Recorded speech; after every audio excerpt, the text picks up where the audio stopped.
gentlemen, welcome to the main event. Welcome to WHW Monday. Tony Schiavone and Conrad Thompson. Jim Crockett First Arcade, 605 NWA. TV title, Cajun Omni, the Bunkhouse Stampede. Flair and Horseman, Garvin, Bogey, Magnum, Dusty, Express Tag Team. Turner, Bodden, Mid-South Joy World Championship Wrestling. Talking about the great years of World Championship Wrestling, the NWA, and Jim Crockett Promotions. Tony and friends thought they win. Look, Schiavone's back again. World title split off, center stage, Bischoff. Disney, Hogan, and Nitro. New World Order and the Crow. Thunder, Russo, Arquette Champ, Vinnie Mac, simulcast. Tony's back with Conrad, not your classic podcast. Watch along, try not to laugh. Lowest rules can't pass. This wasn't the initial plan. Tom Zigg's a good-looking man. Klondike Bill, make a chant. Tommy, you come over here. What happened when? WHW Monday. And now, let's go to the ring. And here's your co-host. Hey, it's Conrad Thompson. Hey, it's Conrad Thompson, and you're listening to What Happened When? With Tony Schiavone. Tony, how are you? Fine, Conrad. How you doing? Man, I'm really excited. The week is here. It is a huge week in the history of professional wrestling. Whether you're a WWE fan, whether you're an NXT fan, whether you like Raw, you like SmackDown, or whether you like AEW, man, things are moving and shaking. Big shows over this past weekend from New Japan, big news from Impact. MLW's got a pay-per-view on the horizon. What a great time to be a wrestling fan. And we today are going to go back and visit, well, when it wasn't quite so easy. Of course, we're talking about Clash of the Champions 12 from September 5th, 1990. I'm hoping that somewhere you can wake old what's-her-name up and we can get this show on the road with Clash of the Champions 12 from September 5th, 1990. I'm glad you said that. Let's get old what's-her-name over here and give us a countdown. 3, 2, 1, go. The Clash of the Champions X. 1. That's 12. From the mountains, Sid Vicious, couple of rednecks, couple of freebirds, couple of meatheads. Oh, there's a big cowboy, and there's another meathead. And there is Dipshit. No, it's Ric Flair. I'm sorry. And Sting, the Black Scorpion. Fall Brawl 90. Clash of the Champions. Mountain Madness. Ding, ding, ding, ding, ding, ding, ding, ding, ding, ding, ding, ding, ding. Coming to you from Asheville Civic Center. Ding, ding, ding, ding, ding, ding, ding, ding, ding, ding. Get that camera out of my way. Ding, ding, ding. Look at this duo, would you? I love it. I do too, man. JR. I tell you what, JR was great. JR was a great dresser. Well, you're going to love the way you look. That's what he used to tell you, but you wouldn't listen. So you just wore your double-breasted shit all the time. So we're going to figure it out. Yeah. You know, JR told me as they're going down the matches here, as we're getting ready to do our AEW show, coming up this week on Wednesday, 8:00 Eastern time on TNT, 2 hours, by the way. JR told me, he said, get yourself a black jacket. He said, and get somebody to put that AEW patch on. Make sure that black jacket is tailored. I said, yes, sir.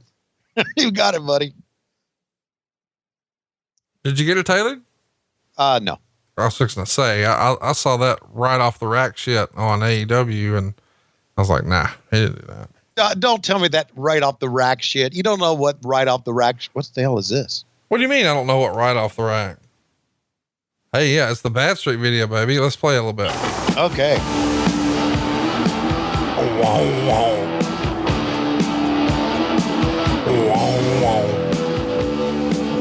I don't give a fuck what you say. This shit was cool. I'm going to your story, but a place you don't want to be at. This ain't no home sweet home. Serious business. How much cooter do you think Michael Hayes was getting in her hair? God, he was getting tons of them. How much cooter do you think he gets now? Less. None. No, I know for a fact that ain't true. I seen him close a deal or two. It's a cool ass video, man. The further down the block you went, the better it got. Bum, bum, bum, bum. I know that there's a lot of shit stuff on here, and I know that this 1990 version of the Freebirds kind of. Holy shit, a moly. But the video was cool. But we come back from the video, maybe a little less cool. I love the ramp. You know, I love lamp and I love ramp. And here's Buddy Rogers, and here's Mr. Garvin, and here's Mr. Hayes, and they've got the sequined rebel flag robes, and they got the rebel flag face paint. And by the way, not that we're trying to ignite a South Carolina controversy or whatever from a few years ago. Look at that upper deck. Look how empty it is. Yikes. Whoa. Why would we allow that to look like that? Well, because they didn't plan on shooting it, and then they just did. And then somebody got in his ear and said, "Stop fucking shooting from that angle. Get off of it." And look, they're wrestling two more guys. Another rebel flag. With rebel flags. And oh, by the way, Bullet Bob bringing out the rebel flag. It is rebel flags all over the place in this one, boy. We have got 6 rebel flags in the opening match. Jesus. Oh, a match though, it's got a potential to be a pretty good match. Well, the Southern Boys are maybe one of the most underrated tag teams of the era. Right. They have just torn it up in 1990. If you haven't already, go back and watch Great American Bash from Baltimore. They had a classic against the Midnight Express. And by the way, Bullet Bob, who looks old right there, is in the most ridiculous shape ever. He looks like he's here to fuck up Jack LaLanne. Yeah. Bullet Bob Armstrong, one of my favorite guys of all time. By the way, it tickles me that Dusty Rhodes referred to Michael Hayes as Fantasia, and he put Fantasia on his tights. Did you ever have a Fantasia Mickey Mouse hat? Oh yeah. Yeah. Matter of fact, I love that Fantasia movie. I had a Fantasia Mickey Mouse hat in like 90. Did you really? 2, I think. Yeah. You had the wizard's hat? Yeah. Well, you need to go with us to Disney World. Fuck you. I'm not going to Disney World. Don't fuck me. Go with us to Disney World. I like for somebody else to pay for the trip for a change. I was going to say, you didn't really want me to go. No, just want your checkbook or your credit card, one of the two. Typical. I've come to expect that from you. No, we'll go. We'll stay at the Grand Floridian. I've been there. It's nice. Oh, I'm sure. Megan and Lois can just get massages. Who is Megan? Megan and Lois. Right on. Yeah. You and Lewis can meet us down there. I can't wait. The idea of me vacationing with Lewis, I'm going to tell you right now, on a scale of 1 to 10, that's about a -17, Ghost Rider. All I hear from you is how fucking miserable you are. And you're like, goddamn, come with us. No. It's the equivalent of when you're like, oh my God, this must have gone bad. It tastes like shit. Have a bite. I don't need to do that. You already told me everything I need to know. Okay. You just tried that on me, and I'm not falling for it. I'll tell you something that they got now at Disney World that they didn't have when I was bringing the kids back in the 90s. Alcohol. I got that downstairs. I'm just amazed. I mean, I drank a lot this past week. Really? Oh yeah. That explains why I was getting some of the messages from you. Yeah. I drank a lot of frozen margaritas, a lot of pina coladas, a lot of this blue raspberry with rum in it. A lot of great stuff. Meanwhile, the match is pretty good so far, even though they got two motherfuckers. Look at that face, fucking paint. It looks so dumb. It does. By the way, I asked Michael Hayes about that once, and he said, Conrad, when we's doing it, we just doing it for Georgia. When Von Erich boys came out there with all their Texas bullshit. Yeah. We's just doing it for Georgia. We wasn't even thinking like that. We's the rebels. We's the heels. We's the bad guys. We's just trying to get heat from them Texans. That's all we's doing. Oh, I love that spot where they both crouch down. What a great spot. Steve Armstrong, so good, dude. Oh yeah. Really, the Young Guns, or whatever they call themselves, right? Wild-eyed Southern Boys. Wild-eyed Southern Boys. One of the most underrated. You may have already said this. One of the most underrated tag teams ever. That's a great take. Where have I heard that before? You must have said it. like 7 minutes ago. Thanks for paying attention. That's where I heard it. Yeah. Can you do me a favor? Fuck you. No, no. Wednesday night, TNT, AEW Dynamite Live, 2 hours, beginning at 8:00. Would you just text me some lines? I'll be there, actually. Well, you have your phone. I'll just walk over and whisper it in your ear. Okay. Hey, you know what? Now feels like as good a time as any right now. Wednesday, October 2nd on TNT. Get ready for the revolution with All Elite Wrestling. It's the most exciting professional wrestling in the last decade, made for wrestling fans by the wrestlers themselves. AEW flies higher, hits harder, and their all-inclusive roster of superstars is breaking all the boundaries. Chris Jericho, Cody and Brandy Rhodes, the Young Bucks, Nyla Rose, and more. All Elite Wrestling, a new league rises. Wednesday, October 2nd at 8 p.m. Eastern, 7 p.m. Central, only on TNT. Can you believe this is like actually happening? And we're not just reading copy for this, but like you're like on the fucking show. You're on TNT live. I've been having dreams about it for 2 weeks now. And it's really happening. And Every night. Yeah. I'm going to tell you, listen, I want you to know I got you covered. I know you like the back of my hand at this point. We've developed quite the relationship these last few years. And I would call it a close friendship, but go ahead. yeah, well, we'll go with that too. I mean, I've seen you naked, so we got that going for us. I'm bringing you your secret weapon. You are? That's the reason I'm coming up. You're bringing me some Surge. Blue Chew? I'm bringing you Surge. Oh, Surge. I have located a 6-pack of Surge. It's mint from 2000. So it's a good year. And you are going to let so much B-level commentary flow through your body. It's going to be tremendous. Hey, motherfucker, it's going to be A-level commentary. No. A-level. Don't give me that B-level bullshit. Oh, well, hang on now. Jim Ross told me that there's only one person bringing her goddamn A game, son. That's me. All right, my boy, Connie. I'm bringing the A game, and Schiavone's gonna bring the B game. And Excalibur, well, he's there too. He's wearing a hood. I don't know why he's wearing a hood, but he is. And I mean, I'm not gonna ask why he's wearing a hood. I just hope they just goddamn don't ask me why I'm wearing a cowboy hat. And why is Tony Schiavone wearing earrings? We're like fucking, the odd couple, but there's 3 of us. We're like a modern day odd couple. Well, I hope JR does bring his A game, because if he brings his A game, then we're all going to look good. Dude, JR's ready. Yeah. We're having fun, but JR's ready. I don't know if I tease him like at least once a week.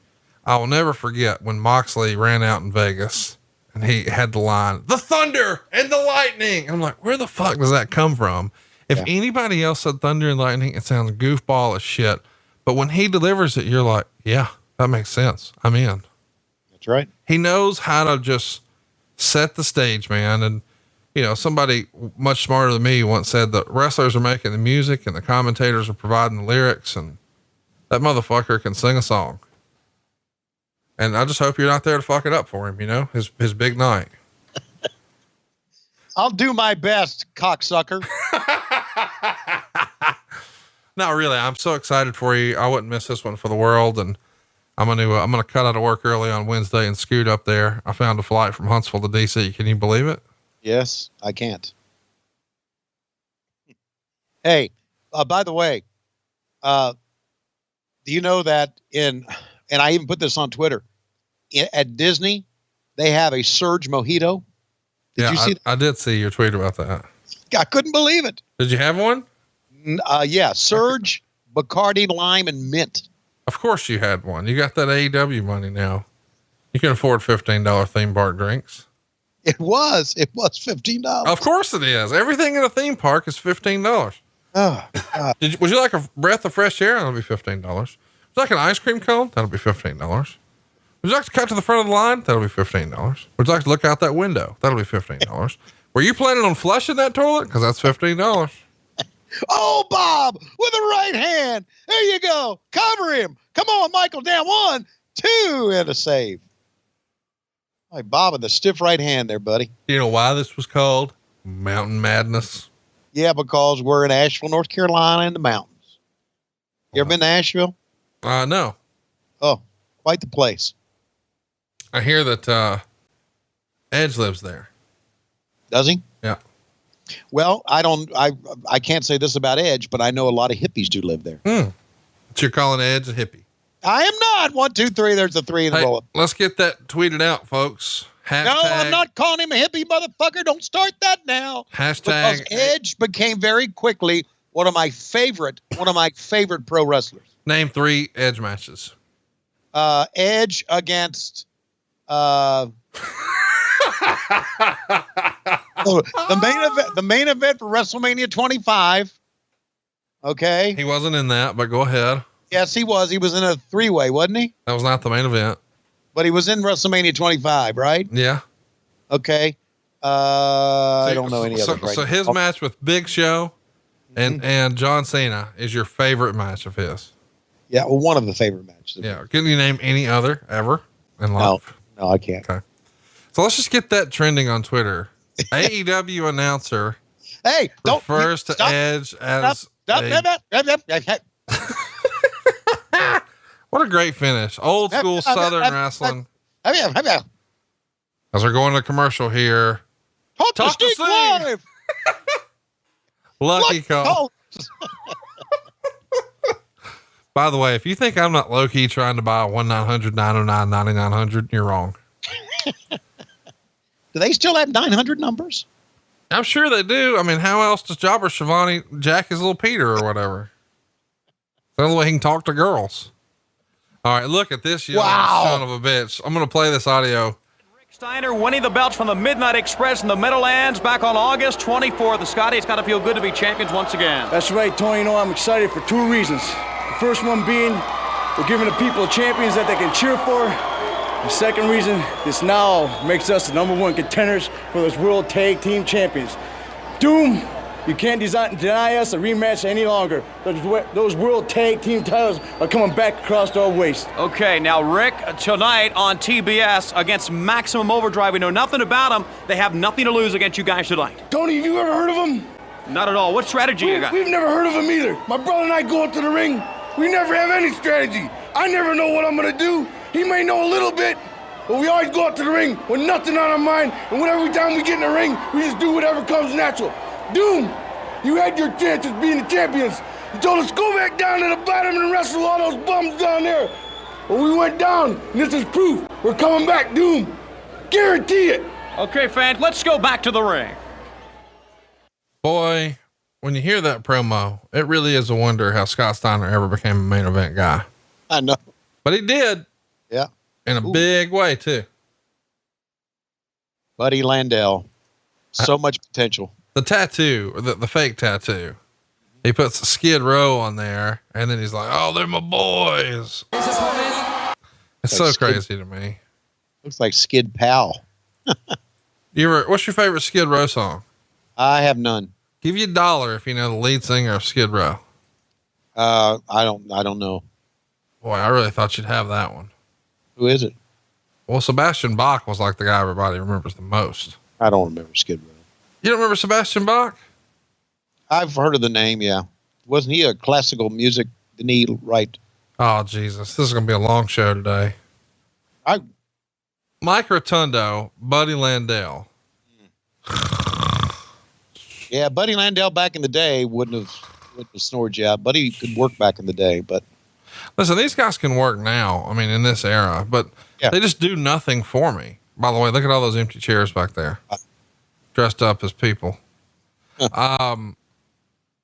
Yeah, this match to me is the equivalent of, this is like the visual JJ Dillon podcast. Right. I get that. Hey, I want to go back to that interview we just saw.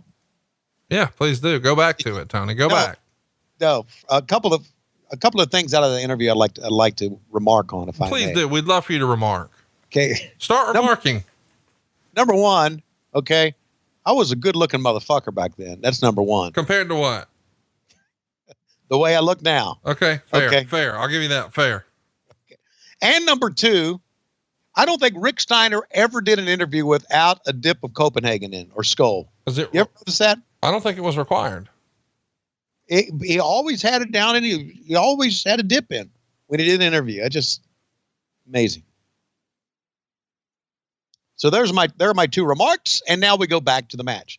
Hey, Conrad. Hey, Clash Tony. of Champions 12, baby. Why are you know what? clapping for this? I'm clapping because of the week. AEW. Oh, Dynamite. Damn. Here we go. There's another episode of Grillin' JR, folks. You know, Buddy Landell reminds me of Joey Janela's uncle. And if you'd like to see more of Joey Janela, see him this Wednesday, only on TNT. And if Mike Rotunda reminds you of somebody, they won't be there. Don't watch. Are you there, Tony? I'm here. I was just hoping you'd do some more JR for me because it's very entertaining. No, I was hoping that you would, do something to contribute. By the way, the Torch would report Clash of the Champions 12 drew an average 5 rating and an 8 share. The final half hour of the special, featuring Sting versus the Black Scorpion and Ric Flair versus Lex Luger, was viewed by more people than any other cable television wrestling match in history. A 6.8 rating, which translates to 3.8 million homes and approximately 8 million viewers, was consistent throughout the final half hour. Let's process that, boys and girls. We were told that NXT did just over 1 million viewers, and this thing we're watching today here, 8 times that. What does that tell you? Well, I'm asking you, you're the older person in this conversation. I don't know what that says. I don't know what that says. What do you mean you don't know?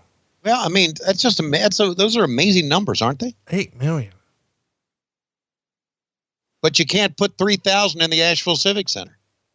Right. Well, it's like you used to say, you do so much shit. Eventually they've seen all the shit and they don't want to see nothing. Right. And not only that, why pay for it when you can see it live on TNT? Well, that's what you tried to pull on Lois, and yet you still wound up married with a litter of children. What? I could say you could be here with me. You could see me live on TNT. No. You said, why would I buy the milk why would I buy the cow when I can get the milk for free? Oh, got it. She was throw that monkey on you. Okay. Well, it's been a long time since she's thrown that monkey on me. Thank God. Well, in fairness, maybe she'd throw it on you if she knew you were using some Blue Chew. Well, I have used some Blue Chew. And I just say that, just put it this way. The next time I take some Blue Chew, I'm going to give Francine a call. Why do you keep doing this? He's going to drive to your house and beat the shit out of you. Well, when he drives to my house, I'll be in Philadelphia with her. We are going to be in Philadelphia. AEW is. What are you doing? He's going to beat the fuck out of you, dude. Oh, come on. We're having fun. Yeah, it's all fun. You start talking about fucking dudes' wives. I'm not talking about fucking dudes' wives. I guess I am. Yeah, you are. That Blue Chew's gone to your brain, but that's not a side effect. Hopefully you'll enjoy Blue Chew and you won't try to take other dudes' wives. It has the same active ingredient as Viagra and Cialis. So if you've ever tried those, let me tell you, it's going to work the same, maybe better, because those are pills and son, these are chewables. And that means it can work up to twice as fast. You can take them on a full or empty stomach. You'll be good to go. And how about this? It's cheaper than those other two because you get to skip the in-person doctor's visit. You prescribed online with a BlueChew.com affiliated physician. And if you qualify, it happens very quickly. And then you don't have to go down and have that awkward conversation with that cutie with a booty behind the counter at the pharmacy. No. It shows up to your house in a very discreet package. It doesn't say this will get your dick hard, Junior, on the outside.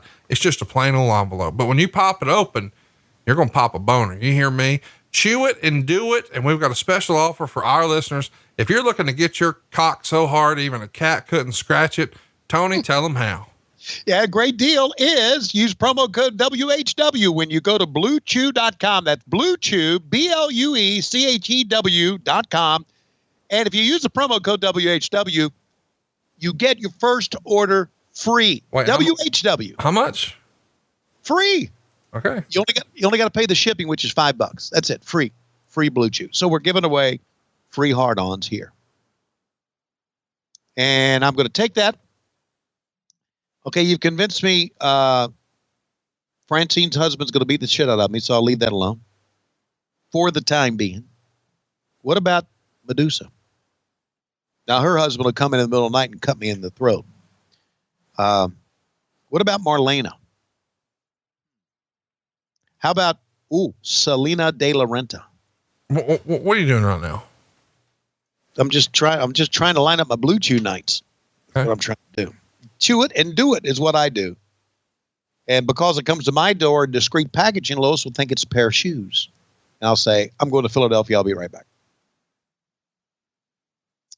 BlueChew.com, promo code WHW.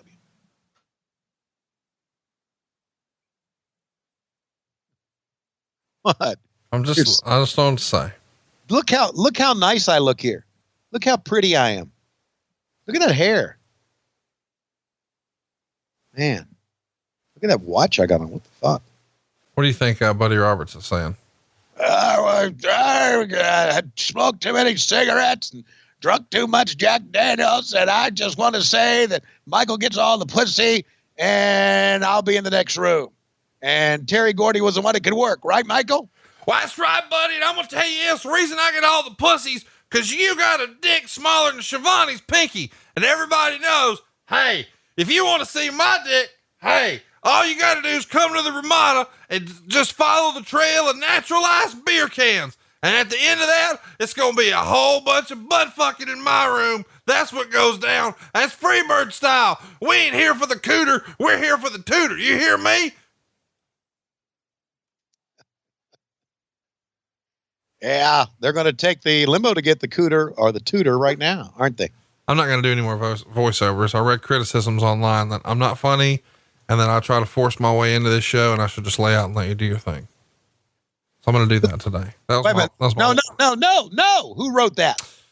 Fans online. You know, I want to give them what they want. Fuck them.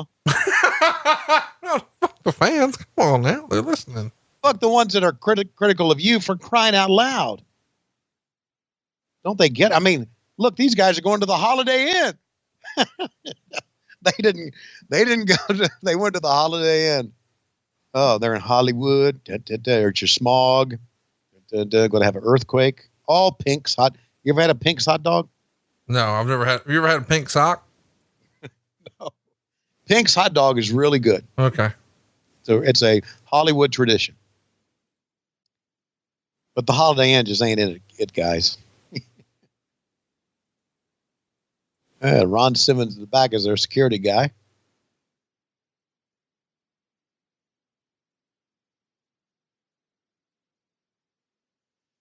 Well, that was a hell of a segment. I like it, you know, with them running in and out of a fucking Holiday Inn. Like they're big rock stars with a Holiday Inn. Call WCW merchandise, but we're not going to give you a number. What the fuck? What's wrong with that? Well, they said for a free catalog, call WCW merchandise. Didn't have the phone number on there. Yeah. That's typical WCW shit, isn't it? You're not kidding. It is. Look at that. Goddamn Candyman. Dude, that's what's great. Like it says Candyman. It's the first time we've seen him here, but he has no candy. Right. What are we doing? Well, we're like saying, fuck you, Jim Herd is what we're doing. Oh. Man, the fans are just. You know, I remember Jim Crockett Promotions selling this venue out all the time. Holy shit-a-moly. The Master Blasters.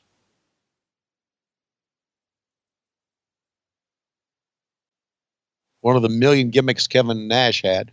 But you know what? It's a pretty good look here, didn't you think? No.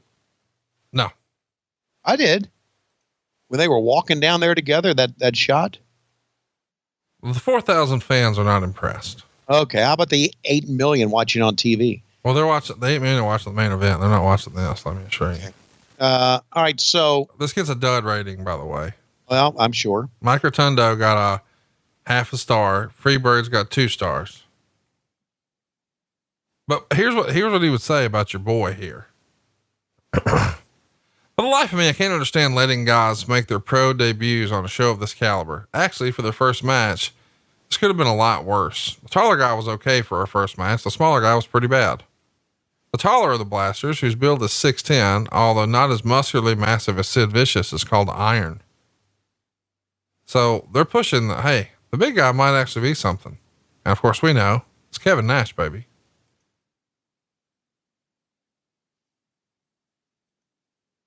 I like the look. I like the red mohawk. But for the life of me, I have no idea who his partner is here.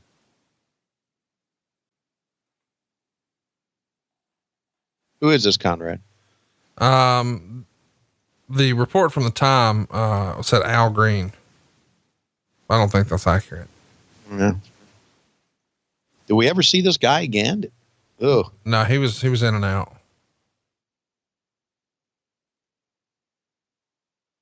Just like I'm going to be when I get blue chew in me. I believe he's actually the replacement. I don't think this is Al Green. I think Al Green replaced whoever this guy was. All right. But I forget his name. The fact is, it's unfortunate here that Tim Horner and Brad Armstrong could do a lot of great things. Yeah, but they're just positioned to be. You love that finish, don't you? Did you see the miss? Yeah. He completely missed again. Jesus. He whiffed twice. I would think after I whiffed once, I wouldn't try it again. Oh, fuck. Ugh. He whiffed. He whiffed again.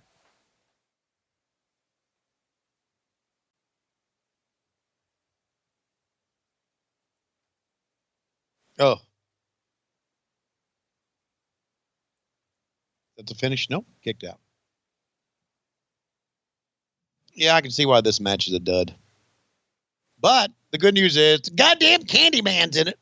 1, 2, got a 2 count, and that is all.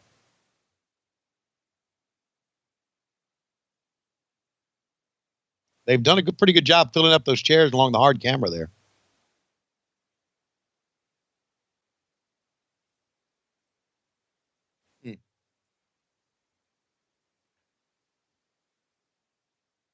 A big old guy in the front row.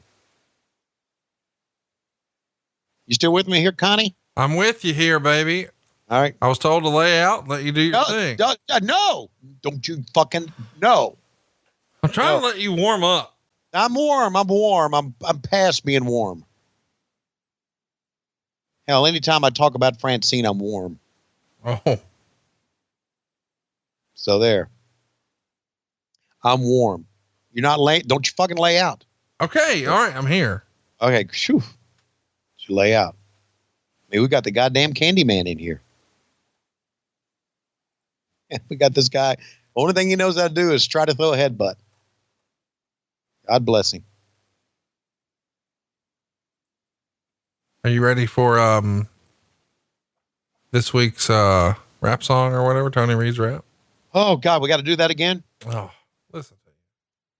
We one of our low key big hogs who downloads our podcast all the time, Adam DeMoy. Yeah. Who is most guys who are in our clique know that he is a pain in the ass. Are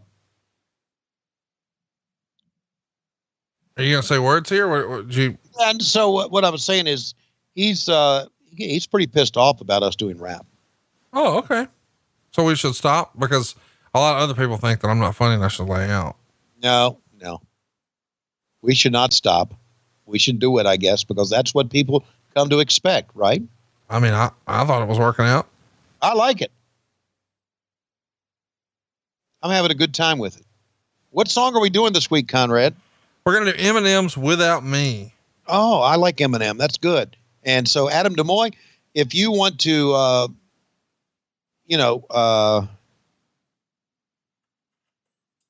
lay out here and leave us the fuck alone, we're going to do some rap. I'm not saying. But meanwhile, the Master Blasters, are they the Master Blasters? Yeah. And Kevin Nash looks like $1 million here. Yeah, he does. The other guy looks like he turns wrenches. How about this little setup here? Shoulder block Jones. Shoulder block Jones. And there's your finish. And we're done, Yes, son. Oh, and here you are again with Brian Pillman. Let's hear Brian's interview. Blasters, and our first look at the NWA, the Master Blasters. Flying Brian with us. I know you're looking forward to that big title matchup tonight between Sting and the Black Scorpion. What's he saying?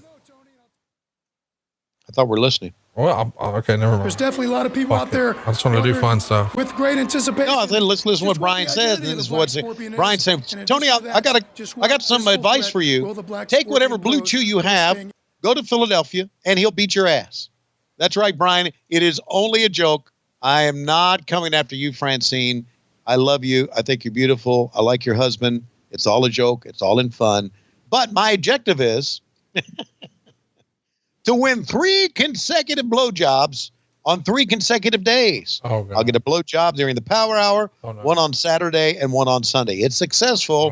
I will get a free supply of Blue Chew the rest of my life. And I will have your husband kill me. That's okay. I'll die happy. A wrestler is selected from eligible candidates who've agreed to compete. This wrestler will draw 3 names at random. One will get a job on Friday night. Those 3 names represent what kind of fucking gauntlet? Jesus Christ, how confusing is this? All bouts will be one fall with a 15-minute time limit.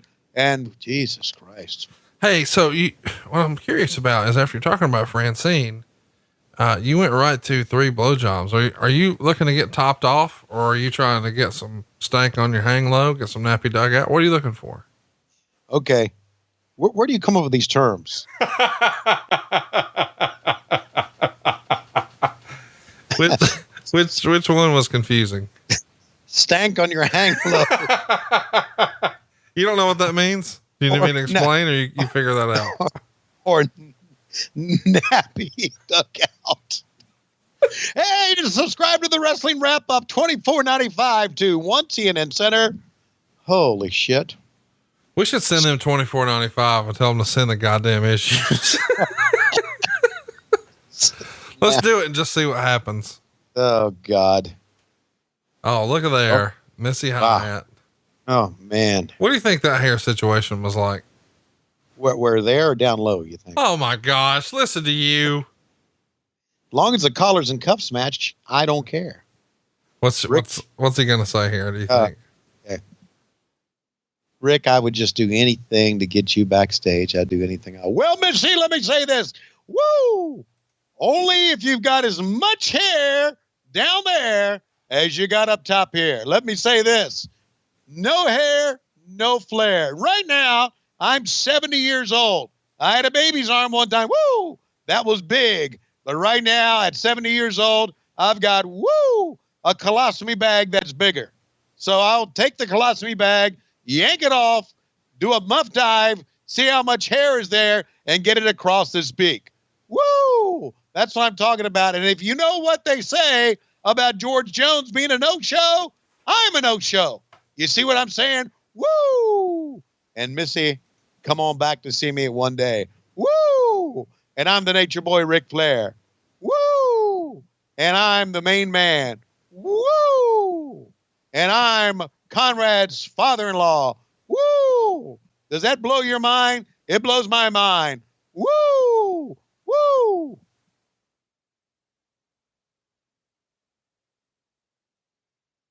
Oh, the Nasty Boys. Yeah. So up next is the Nasty Boys. And they're going to be taking on, are you ready for this? Terry Taylor and Jackie Fulton. They're going to go 7 minutes and 11 seconds. They're going to get a star in 3/4.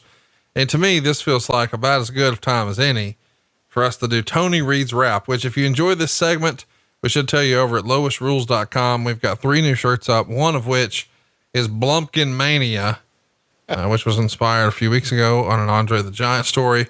But the other 2 are straight out of Craigsville and my favorite, Tony Reed's Rap. So if you'd like to pick up a shirt, you most definitely should. They're over at lowestrules.com. You've got some interesting designs over there. I think you're going to kick out of. Ready? Yeah, if you're ready, I'll go ahead and hit the beat here. Hit the beat.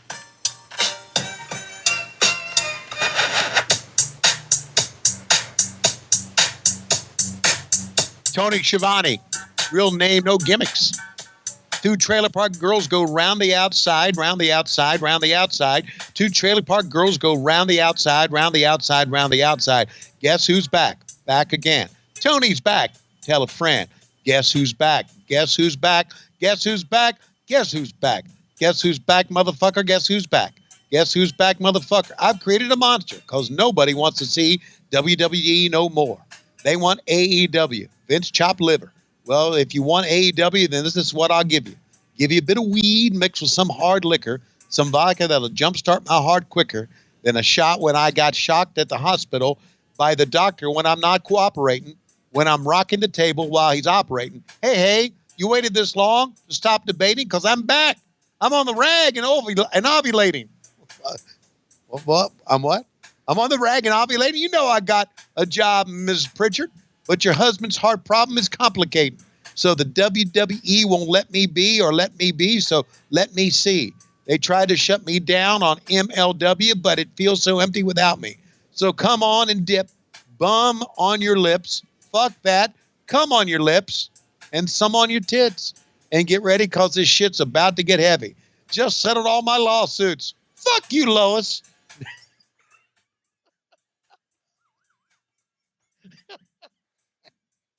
Now this looks like a job for me, so everybody just follow me, because we need a little controversy, because it feels so empty without me. I said this looks like a job for me, because everybody just follow me, because we need a little controversy, because it feels so empty without me. Little hellion kids feeling rebellious, embarrassed, their parents still listen to Michael Cole. They start feeling like prisoners, helpless, till someone comes along on a mission and yells, "Bitch!" A visionary. Vision is scary. Could start a rebellion, polluting the air, waves a rebel. So let me just revel and bask in the fact that I got everyone kissing my ass. And it's a disaster, such a catastrophe for you to see so damn much of my ass. Will you ask from me? Well, I'm back. Na, kish. Fix your bent antenna, tune it in, and then I'm going to enter and ending up under your skin like a splinter. Center of attention, back for the winner. I'm interested in being the best thing since wrestling, infesting your kids' ears and nesting. Testing attention, please. Feel the tension as soon as someone mentioned me. Here's my 10 cents. My 2 cents is free. A nuisance? You sent. Who sent? You sent for me? Now look, it looks like a job for me because everybody just follow me because we need a little controversy because it feels so empty without me. I said this looks like a job for me, so everybody just follow me because we need a little controversy because it feels so empty without me. A tisket, a tasket, go tit for tat with anybody who's talking this shit and that shit. Eric Bischoff, you can get your ass kicked worse than them little NXT bastards. And Morrow, you can get stomped by Excalibur. You 36-year-old bald-headed ass, blow me. You don't even know me. Oh, my God. You don't even know me. You're too old, so let it go over. Nobody listens to NXT. Now let's go. Just give me the signal. I'll be there with a whole list full of new insults. I've been dope, suspenseful with a pencil ever since Graves turned himself into a symbol. But sometimes the shit just seems everybody only wants to discuss me. So this must mean I'm disgusting. But when it's just me, I'm just obscene.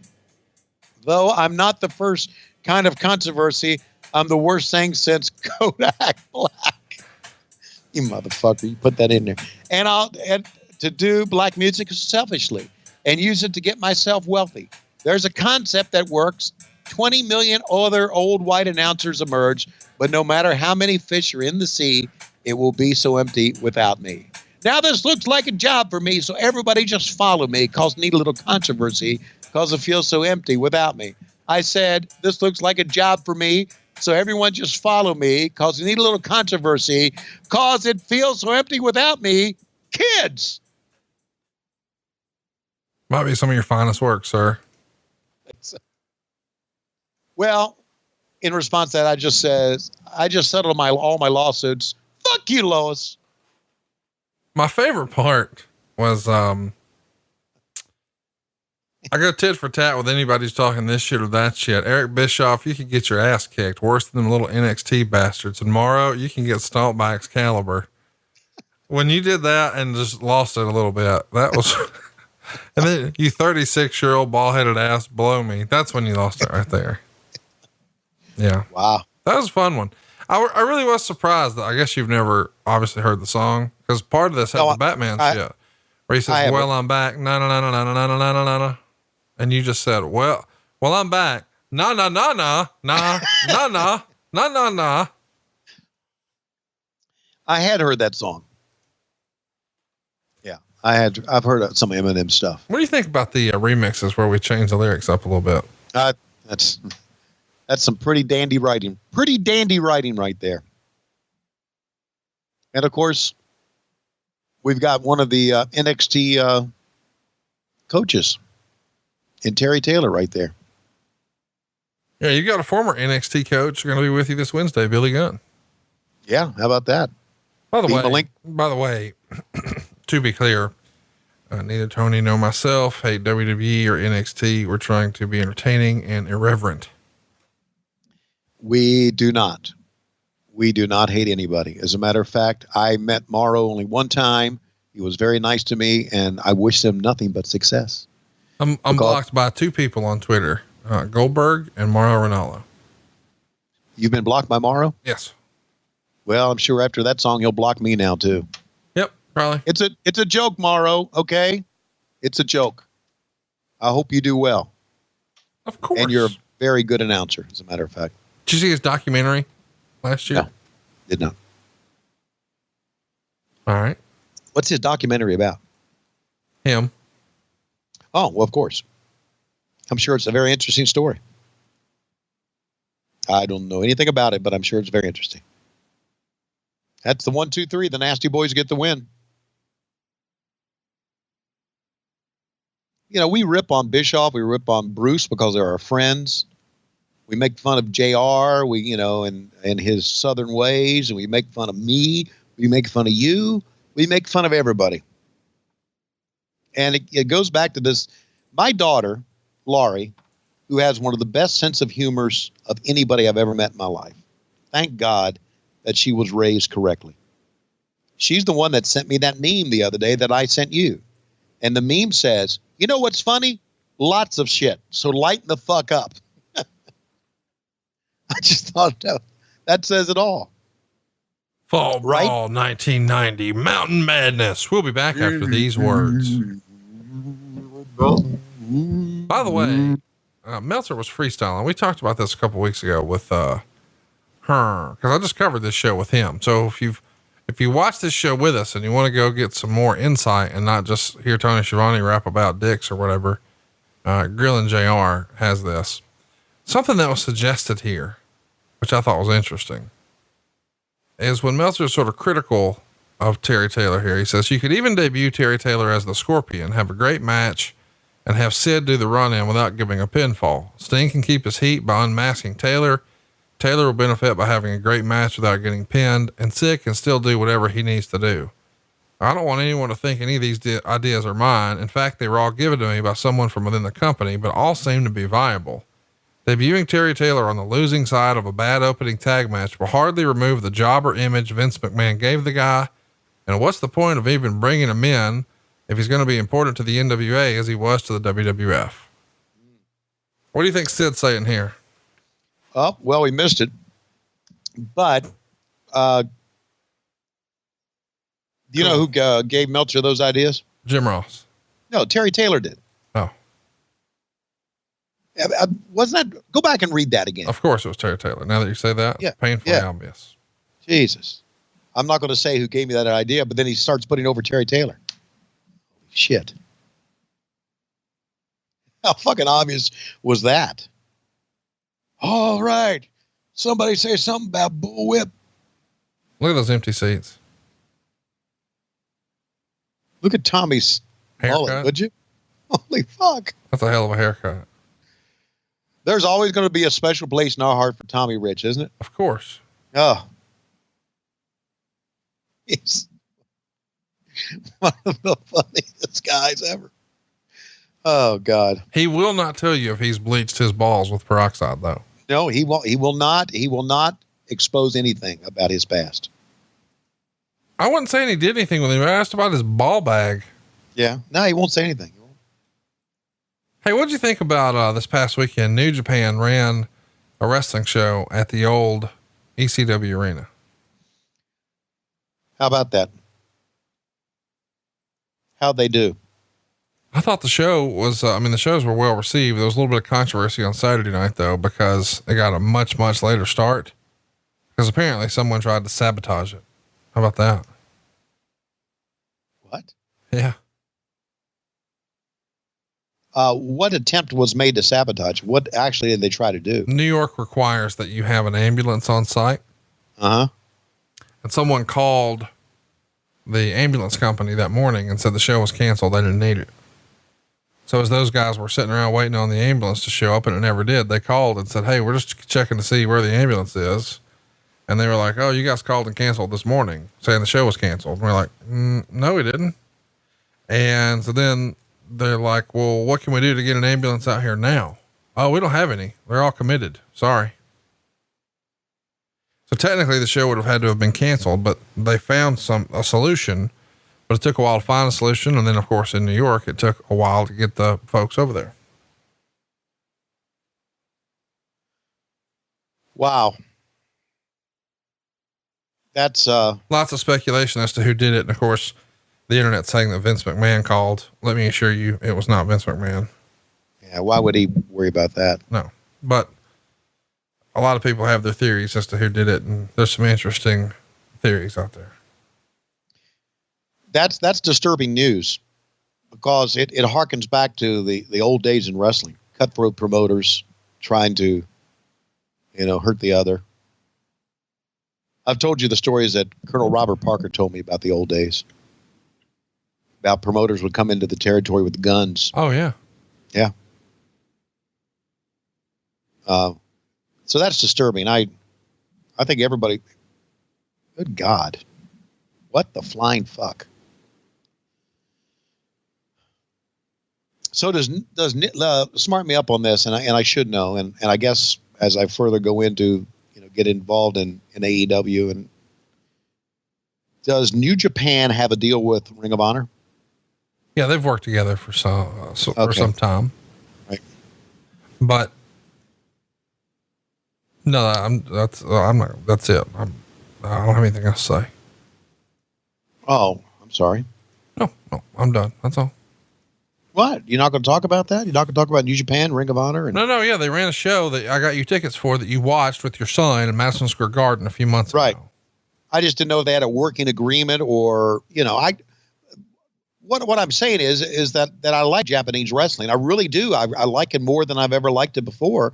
And I just wanted to see where I would be able to see some of these guys.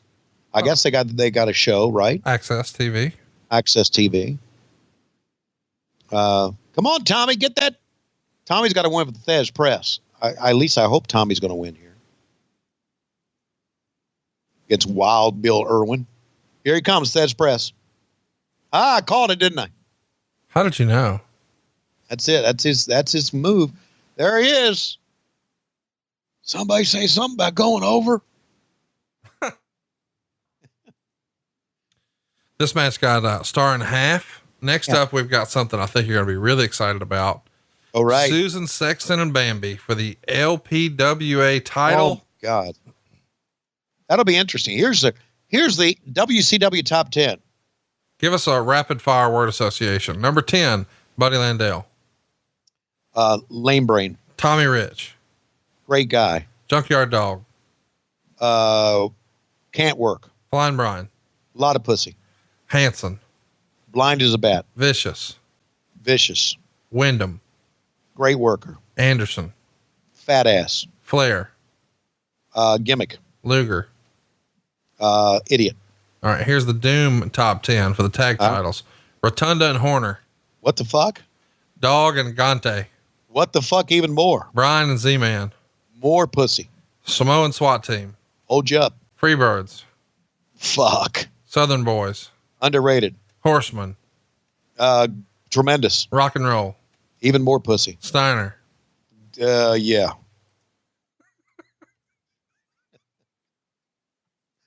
Women's World Championship. Reveal that. Are you ready? Chiron. You're going to love this belt. This is a belt for all belts right here. Is it really? Oh, yeah. It's going to be interesting to compare now what the women could do back. Well, we're going to see a couple heifers in here. I know I can't say heifer, but you know what I'm talking about. Get these women out of here. This is a man's sport, and I'm a man. People don't realize that without my glasses, I can't see shit. I may walk off the back of this fucking stage and go face first, but it wouldn't matter because I'm Stan Hansen. Fuck out of here with spitting that old shit at me. Don't you know that I got this hair coiffed? I got coiffed. I got a hair. I don't give a damn about your hairdo, you son of a bitch. I'm Stan Hansen. I can't even see where the camera is. I can only see lights. So I know the cameras were lights because I'm blind as a fucking bat. And I'm from Texas. That's right. Not the Dusty Roads, Texas. I'm talking about real Texas. And I was a star in Japan, a big star. And I'm coming for you, Lex Luger. Later this year, I'm going to take this damn bull rope in my hand. I'm going to beat the fuck out of you. Is what I'm going to do. Schiavone, I'm going to get him fucking out of here. My hair just got coiffed. All right. I don't know why that's funny, but it is. I want to see this belt. I think you're ready. Bambi and Susan Sexton. By the way, Meltzer would say, no heat or interest in this match whatsoever. Of course. These girls were never on TV. They knew nothing of them.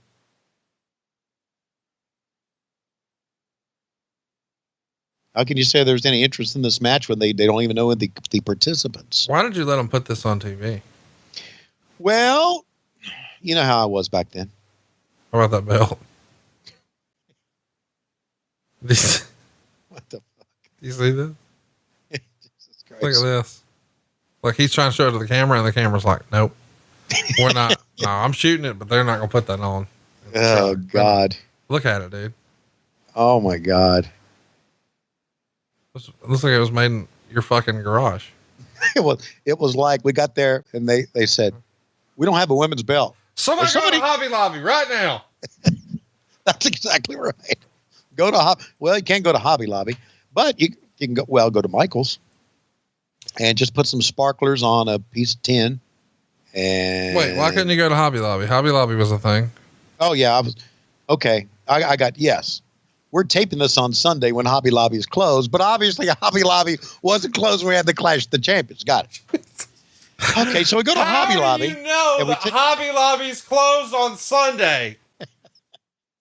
God, you're the oldest, whitest motherfucker I know. You don't only know about Hobby Lobby, you know their goddamn schedule. How is that real?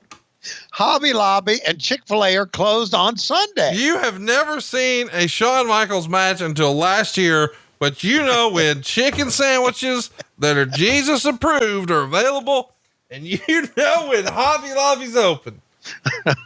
This is amazing. I love Jesus approved chicken sandwiches. Okay. Well, that's what I love Jesus approved chicken nuggets. Where you at on these Wendy's spicy nugs that everybody's talking about? I haven't tried them yet. I don't go to Wendy's. Sorry. Ever? Ever. You have a beef with Wendy's? Yes. I got fucked through the drive-through at Wendy's one time and I won't go there again. Wait, they messed up one order ever. And so now you won't go back. That's right. Do you realize if you had cut Lois that same amount of slack, we wouldn't be talking right now. Yeah, you're right. You'd be sipping Surge mojitos on a beach in the Bahamas with a girl who loves butt stuff. You and I need to go on a vacation somewhere. Just you and me. You invited me to Disney earlier and I ain't fucking going there. No, I'm talking about somewhere that you'd go. That I would go. Yes. Where would you go? Well, not Disney. Well, I know that. So I want to pay attention to this match. I want to see how. Oh, no, I don't want to pay attention to this match. No, you don't. Just, I think it's I'd like to say this. I think it's absolutely amazing how far women's wrestling has come. And you've got to really credit the WWE with that. And you got, and not only that, we're getting ready to have Rio against Nyla Rose. And women's wrestling's come a long way. Them the rules. Nyla Rose.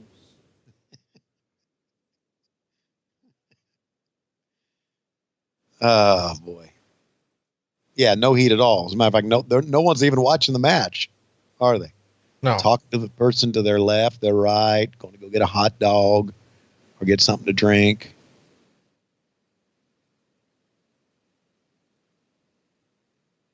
Or get something to drink. Get something to drink. Or Dennis Brent, WCW magazine, down with the Dennis Brent's a good kid. Heard Dennis's health had been bad in recent years, and I'm talking to him on the social medias. Are you? Yeah. Yeah. Dennis is a good guy. Trying to work some stuff out on the social medias. Good. Friend of JR's, and I saw him get inducted into the Cauliflower Alley Club Hall of whatever. Dennis Brent did? Yeah. That's good. I saw him a few years ago do it. Yeah. I was there for the little dinner and speech and all that. Yeah, he earned that. You think you'll ever accept an invite when you get an opportunity? What to go there and speak? To be inducted. They're not going to induct me into their Hall of Fame. Why wouldn't they? Well, they just wouldn't. Why would they? One, two, do they have an, what the fuck? Is that it? Who won? No one knows. Look at that belt.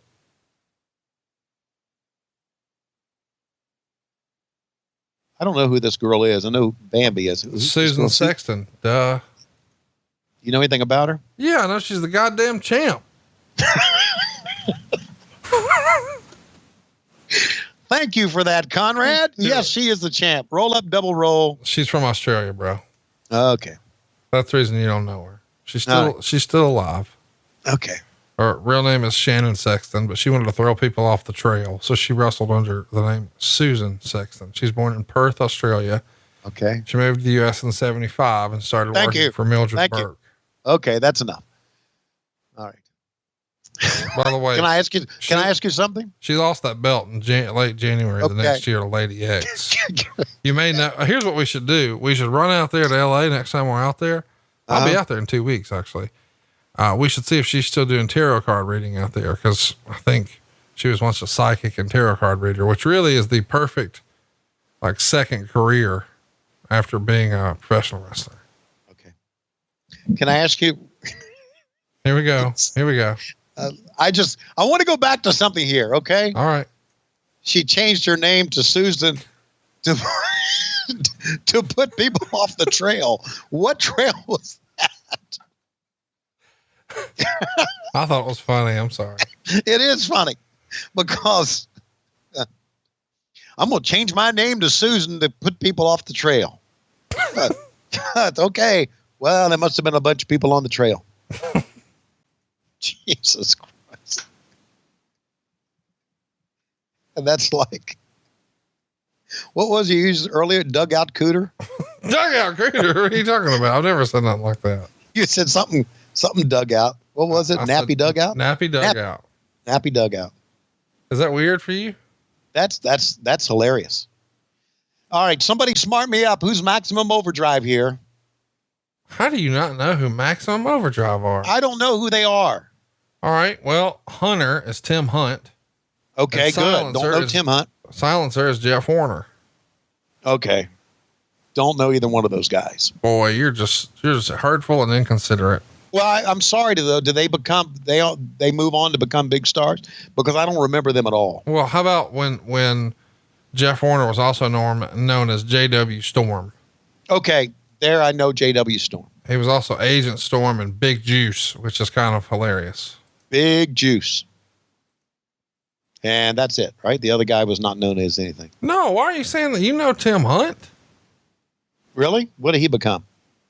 Oh, listen to the way you're talking. What did he become? Well, come on. Don't go, I need to know. I need to know this. You're being very judgmental right now. Okay, I'm not being very judgmental. Okay. He also wrestled as Tim Hunter. Tim Hunter? Yeah. Okay, that helps out a lot. There you go. There you go. Tim Hunter, I knew. Tim Hunt, I didn't know. I mean, he wrestled for WCW in 1990. What else do you need? Apparently, with doing the job here for the Steiners. God, can you imagine?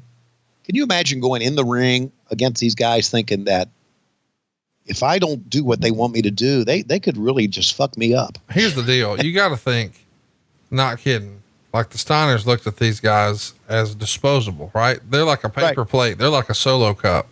Right. I'm going to use them this one time. I'm going to throw them away. Wow.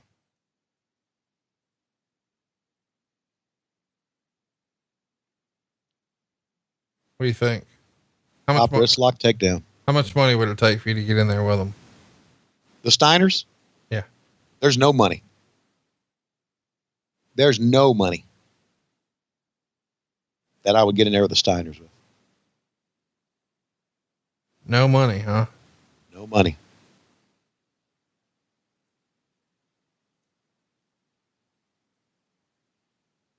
I don't know what to say about that. No money. No, there's not enough money. Give me a figure. Oh, I don't know. I don't know. You say how much money would it take? Just throw a figure out. $5,000. No. 15 grand. No, shit, no. Hell no. One match, buddy. One match? Yeah. You know what I would do? I would take one fucking bump. I'm not taking a goddamn Frankensteiner. I can tell you that. Why not? I'm not taking a fucking hip toss like that. Would you take a belly bump from Lois for that? For $5,000? Yeah. What if she gave you $100? Lois, Lois can't move. You do know that, don't you? Hang on now. What are we talking about? Well, I'm talking about that she's kind of all crippled up. Whoa. You're talking about your wife here, bro. Well, I'm being honest about her. I mean, she's got a couple of bad knees, got arthritis in them, I guess, and moves real slow. She gets injections into her knees, of cortisone or whatever, and she's just all banged up. I don't know how it happened. She's never taken a bump in her life, but she just having trouble moving. Whoa! Now the fans reacted to that, didn't they? Yeah. Fuck.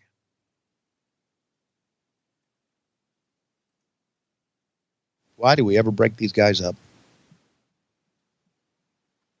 They were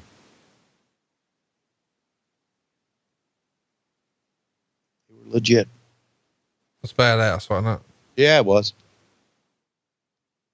So where are you and I going to go on a vacation? Dude, what if we went to, I tried to get you a gig in Australia and you wouldn't even entertain it. Yeah, I don't want to go to Australia. Okay. Where do you want to go? Let's go to Aruba. All right. That's where Arn loves. It's Arn's favorite vacation spot. Really? I heard Tahiti was nice too. You ever been to Tahiti? Yeah. Is it nice? Yeah. I've been everywhere but Aruba. When that white girl from Alabama went missing down there, I decided I should probably lay that one out. Yeah. You're probably right. I'm being a smart ass. I would go to Aruba. Yeah. And you're not a white girl from Alabama, so sure. You'll be okay. It's true. At least I don't think you are. No, I'm not. I can prove it next time I see you. I've offered many times. That's all right. I take your word for it. But I just got a taste of the life in the sun this past week, and I really enjoyed it. What do you mean life in the sun?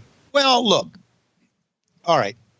This is a truism about me that I have taken on a lot of jobs, as you know. Yeah.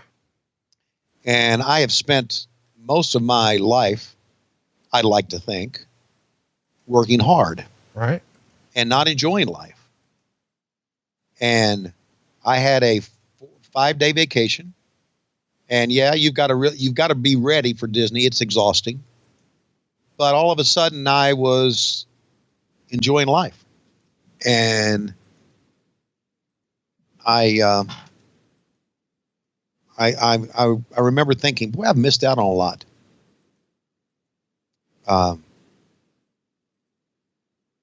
So it's not that I'm not going to continue to work hard. I am, but it was a realization that I have not enjoyed life, and I've been just putting my nose to the grindstone. And I realized that when I was in Disney this past week. So you're going to try to enjoy life a little more. That's right. That's right. Well, I've been inviting you to stuff for a while and you just wouldn't take it. Now you're in, you might be ready to hang. I'm going to hang. Okay. Absolutely going to hang. Well, I was asking you to go have drinks after the show this Wednesday and you're like, nah, I can't. No, I got to work. Well, did you hear what you just said?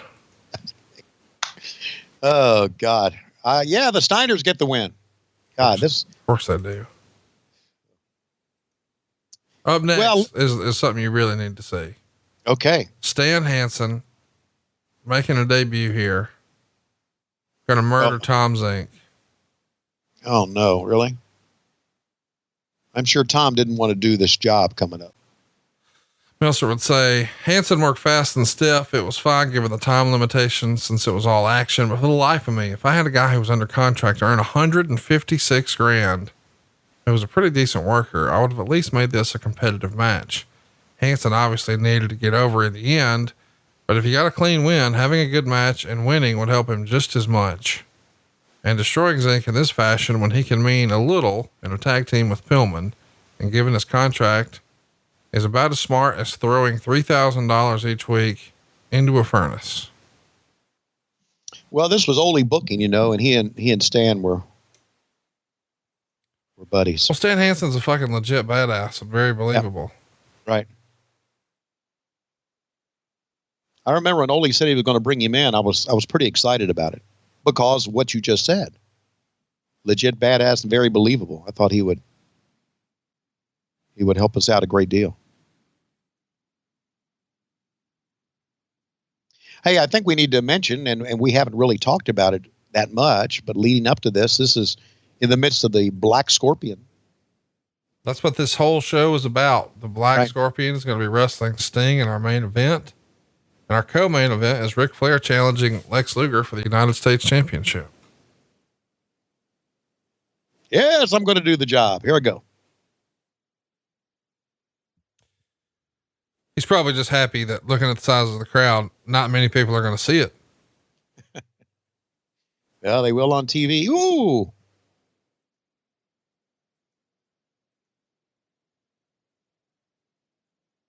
Great job there, Tom, rolling in.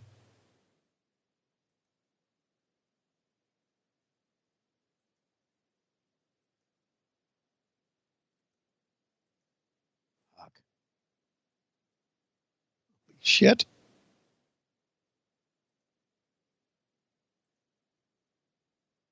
I know we've talked about this before, but I had a chance to talk to Stan for quite a while in Las Vegas. Yeah. One of the great guys, man. Oh, absolutely. One of the nicest men ever. Pretty cool get to have, Stan Hansen? Yeah. Oh yeah, absolutely was. And I understand that coming up in the next Starcast, you have secured the services of the Yeti. That's correct. And I'm excited. The Yeti is going to be there. Really? Yeah. Isn't that fun? Going to fucking run. I don't know that you saw, but we just announced Van Hammer too. Really? Yeah. Hope he's not listening to this podcast. And by the time, this drops, it will be announced that we have the Ding Dongs. So to recap, I've got red, white, and blue Sting with the real belt and the real jacket, and him wearing the red, white, and blue for the first time in 30 years. But I've also got Cody Rhodes, Jon Moxley, the Young Bucks, then keeping with our WCW theme, Lex Luger, Arn Anderson, Ricky Steamboat, RoboCop. That's right. RoboCop. One more time. RoboCop. Can you believe we have RoboCop, dude? And the Yeti. Okay. And Van Did Hammer. Did you clear it with Universal or Paramount or whatever that you could use RoboCop? Do you have Mike Dawkins check on that for us, please? Mark the time. You're bleeping all that out. Stupid fucker.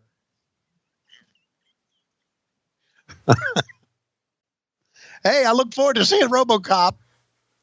So dumb. Really dumb.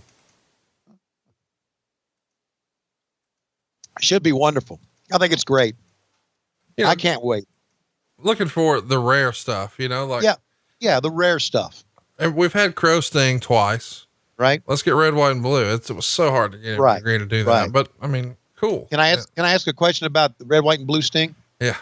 Is it going to blonde Spikey's hair? Mark the time, locking that out. Just shut up about Starcast, would you? Motherfucker. The questions that I want to know. I mean, I need to know this shit. Okay. Questions that, wow. Holy shit. Tom Zink head is in the front row. Fuck, that lariat. They're going to I hope they show that again, because I think that was a pretty stiff one, don't you? Oh yeah, for sure. Jesus. Here we go. Come on, show it. There you go. Watch this one. Boys and girls, don't try this at home.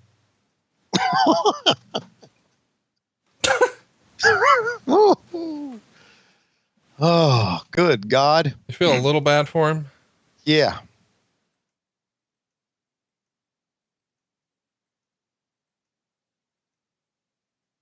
So Luger was watching on that match because he's next.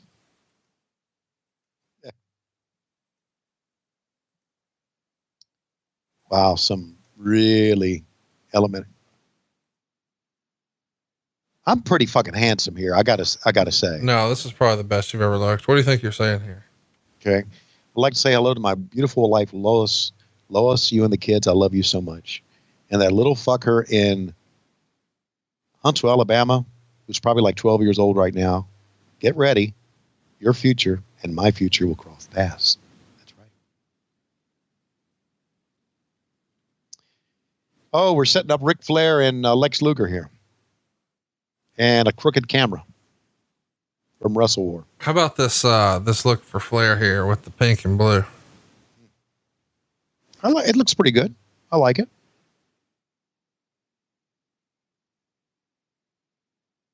That's a pretty damn good Gorilla Press Slam. Oh yeah, I should pin him. Hey, this is not The Undertaker and Shawn Michaels, but it'll do.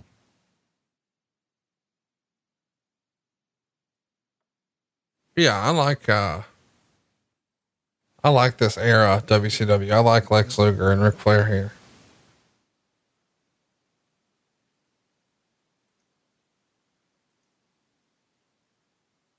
Yeah, again, it's a tribute to Ric Flair. And the reason it's a tribute to Ric Flair is because Luger was not that good of a worker. Many would say he's a lousy worker. I wouldn't say lousy, but was not that good of a worker. But Flair made him pretty good, don't you think? What's Luger going to say here? Yeah. Well, I'd like to say that I am going to be part of Starcast 4. That's right, 4. I'll put up my 4 fingers right there. And I'm going to be there along with everybody else. And what I'm going to do for everybody who asks, I'm going to put up this hand, this right hand. I'm going to point to the belt. I'm going to make the C with my hand. I'm going to point to the belt again. And I'm going to do the things that Lex Luger would do. I would put the L up, as you can see. I would point, as I'm pointing right now. I'm getting ready to draw a line. With my hand. Hang on, I'm not going to do it right yet. I've got it up. Made the C. One more time. Up, fingers up. Motherfucker didn't draw a line. Come on, you always draw a line. Here I am on this podcast saying you're going to draw a line with your... Well, I'm not ready to draw a line with my hand yet. So when I'm ready to draw a line with my hand, I'm thinking about it, but I'm not going to do it. Say what you want. Your podcast is full of shit. Well, my podcast is full of shit because of Conrad Thompson. Now let's go back to the ring. He never drew a line with his hand. First time ever. Why are you saying that your podcast is full of shit because of me? He said that. I didn't. Oh, that was him. But he said, but in fairness, yeah, he said my podcast is full of shit because of Conrad Thompson. So what podcast does he have? Oh, okay. He said your podcast is full of shit. No, he said mine. Oh, okay. Wow. Ric Flair's walking awfully slow. Oh, okay. It's the video. I thought he was walking to the ring in slow motion. Oh my God. This is about the same time that he was wrestling the JYD, the Junkyard Dog. So Rick was in a pretty bad mood right here. You see.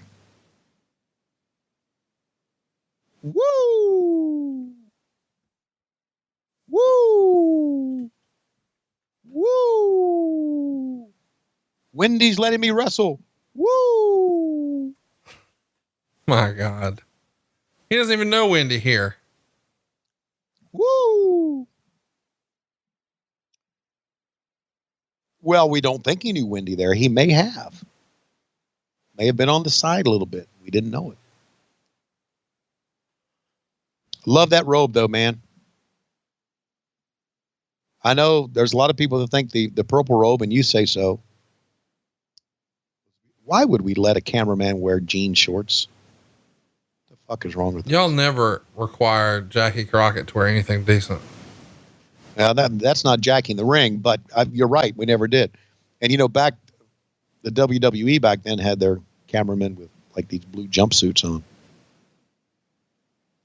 I just think a cameraman in the ring, shouldn't have fucking jorts on. Lex Luger, he's walking slow. Oh, that's a video again. There's not how to do a textbook, not how to do a clothesline or a crossbody.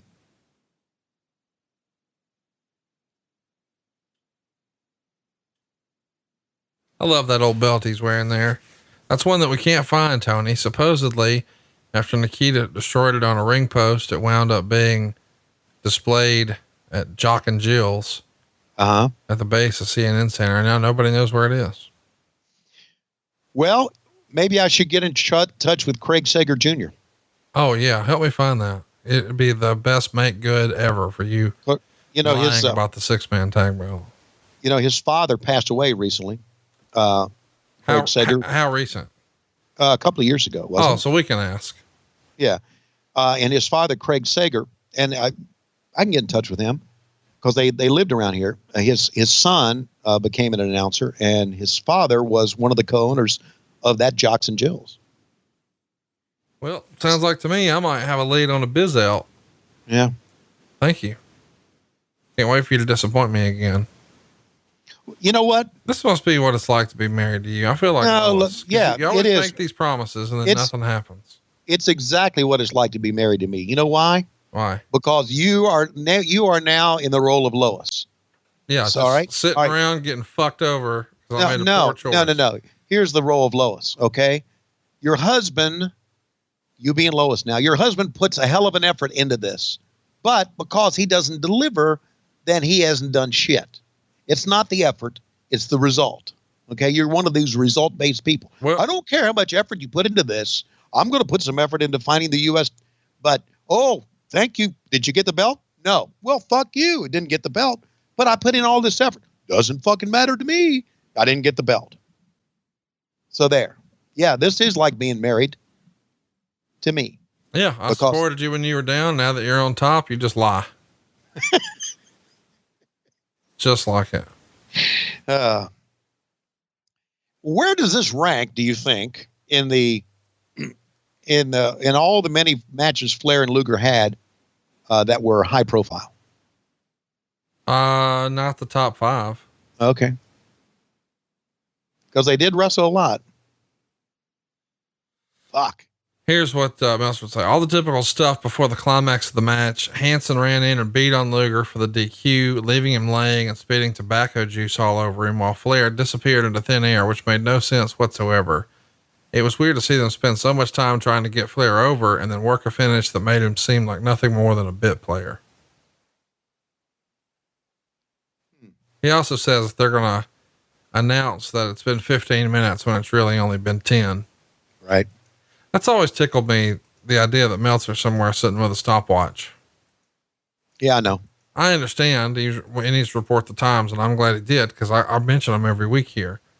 But it does let you know that he was definitely having to watch wrestling in a different way than the typical fan. You know what I mean? Oh, of course he was. And shaving time off had been done forever. You shave a lot over there? Oh yeah. What are you shaving? Oh, I've told you the story about me, the ring announcer at the Omni. Every time I was told it was a Broadway, I said, the fuck it is going to be a Broadway. We're going to go 55, maybe 54 minutes. Why would you cut 5 or 6 off?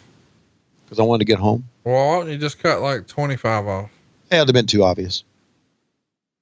Too obvious. Give you the perfect example. Please do. I need examples. All right. You make an announcement every 10 minutes. 10 minutes gone by in the match. 50 minutes remain. But really 9 minutes have gone by in the match. When 20 minutes have gone by, 18 minutes have gone by. And you get to the point where you don't want to shave off 10. You just shave off about 5 or 6. So when 30 minutes had gone by, it had been 28 minutes. You didn't shave a minute off there. That's how you do it. And then all of a sudden, by the time you get to 50 minutes have gone by, you're really at about 45. So that's how you did it. And it was important back in the days in the Omni because everybody wanted to make the 11:15 Eastern flight back to Charlotte. Do you know, and I may have told you this before, that they had a cage match between Dusty Rhodes and Dick Murdoch. And Murdoch wanted to make a flight. He was going back to Texas. And they put that cage up, and they wrestled 3 minutes at the most. It was horrible. Because he wanted to make a flight. So. And you felt like that was bad for business? Oh, it was terrible for business. I mean, I get shaving time off, and I understand, but if you're going to construct a cage, and the construction of the cage lasts a lot longer than the match, and Murdoch just went out and did his goofy Three Stooges spots that he does, and that was it. It was over, and the fans were very unhappy. What did Dusty do? Nothing. He just went along with it.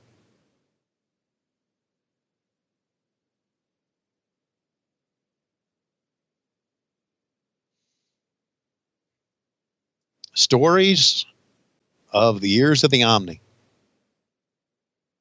I was a ring announcer for many years there. I don't know how many years is, but I did a lot. Me and Charlie McGowan, he was the bellkeeper. What's your favorite memory from being a ring announcer?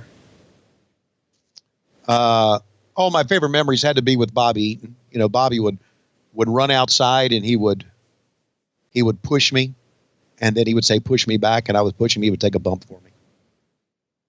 Barry Windham would get juice, be bleeding, and would walk like a zombie towards me to try to fall on me, get me all bloody, and I would run from him. You know, it was different when you were the ring announcer and you were kind of part of the team than if you were just a ring announcer that they used on a part-time basis, you know. Did you get any ring announcer rants? No. I'm not saying you closed the deal. I mean, were they like throwing their panties at you or whatever? There were a number of girls in Atlanta who I knew very well. And I don't mean in the biblical sense, but there were a couple of them who were willing to give us rides to the airport. Would you give them rides or whatever? No, would give them rides to different places. You know, they would take us to Malone's to get something to eat. There was this one girl who always picked us up. And, you know, we saved money because the cab rides, you didn't get reimbursed for cab rides back then, right? I mean, the expenses were your own expenses. So with the exception of the flights, if I wanted to go from Hartsfield Jackson to the studios in TBS, I had to pay for that cab. But if there was a fan, mostly female, who wanted to give us a ride, then you took advantage of that. Did you ever ask them if they wanted a dickie ride? No, I never did. Why not? I'm a family man. No, I'm talking about before you were married, when you were just slinging that thing around. I wasn't slinging that thing around in wrestling. Okay. Forgot that part. I was married. Every year I've been in wrestling, I've been married. When me and you go on vacation, are you still going to be married when we're on vacation? I don't know. Okay. What about you, motherfucker? Since I'm super married, dude. I'm happy. Okay. But I'm new to it, you know? Okay. So like, I'm super married, dude. I'm happy. That's what I'm going to use. Let me write that down. Well, I'm super married, dude. I'm happy. No, but here's the deal. Like you were saying things about what your wife would or wouldn't let you do. Right. I don't have either. I'm like married less than a year. I'm right at it, by the way. I got the big anniversary trip coming up. Oh, really? Where are you going? California. I'm not going to tell you where, but it's cool. I mean, I will tell you where off air. Okay. Got some cool stuff. I love California. Yeah. My wife hates it. She hates everything fun. Oh, no. Exactly. But she doesn't like California because of the politics, but don't think I couldn't live out in California. Of course. Everybody could. Much better weather than we have down here. Absolutely.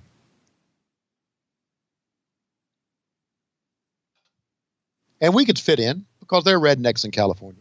Oh, absolutely. Yeah. I mean, they let people like Efren live in Arizona, and that ain't that far. Right. Exactly. Exactly, my good friend. So what do you think of this match so far? We've been kind of talking about everything else, but just your typical Ric Flair match, right? Yeah. I mean, once you know it's a DQ, it's like, why bother? Exactly. You know, I mean, it got a great rating because they're big stars. And, you know, believe it or not, Sting and the Black Scorpion got a great rating, but it's just sort of there for me, dog. Just like another one, right? Just like another match. I hate to say that, but it is same old stuff. Flair working on the knee. What kind of song should we do next week for you? Let's do a country music song. Okay. I got just the guy. Who's that? Wheeler Walker Jr. No, let's do like Eric Church or. Wait, do you know any Wheeler Walker Jr. songs? No, I don't. Well, why'd you say, oh? How about that guy from Alabama that was in the Army? What's his name? Well, there's a great song next week. Wheeler Walker Jr. We'll pick one, but track 4 on his 2016 album is Can't Fuck You Off My Mind. I knew there had to be a dirty word in there somewhere. Well, we could go with track 9, Better Off Beaten Off. Well, that's a good being married for a long time song. We could also go to his 2018 release where he's, you know, talking about how happy he is in his marriage. Track number 6, Still Ain't Sick of Fucking You.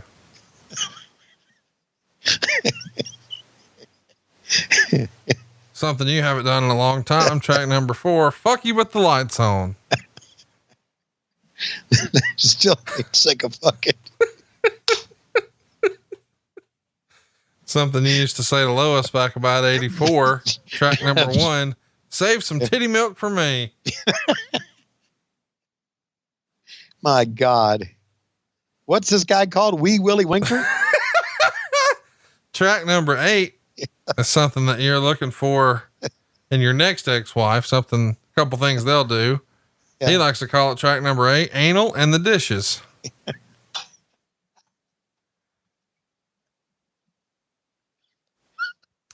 Really though.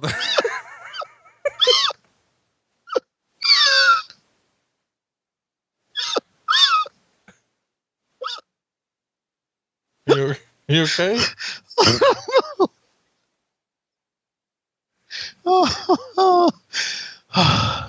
Take some perverted motherfucker to come up with the name of a song like that. His 2017 release, I think, is the one you'll like. There's a song in here that I feel like is dedicated to you. Oh. Track number 7, Ain't Got Enough Dick to Go Around.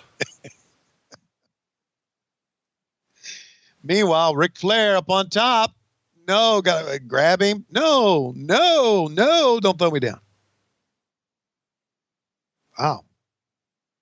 How crazy is it that like a year later, Flair would be working for the WWF? It's nuts. But it was the Jim Hurt era, man. He ruled, he ran WCW by,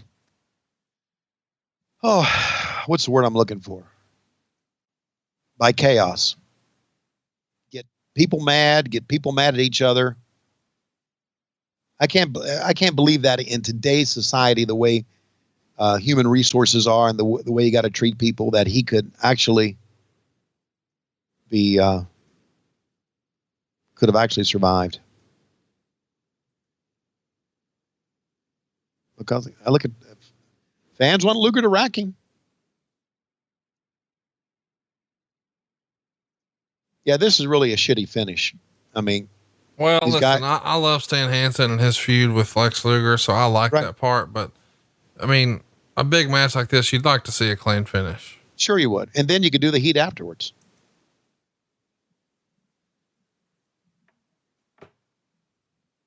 Gently sets Flair on the top rope.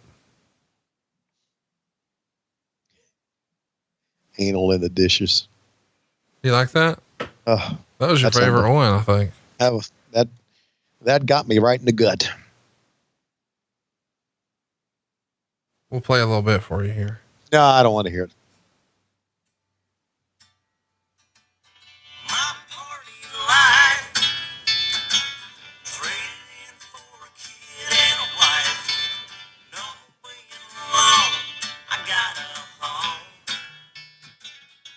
What? Where do you find this stuff?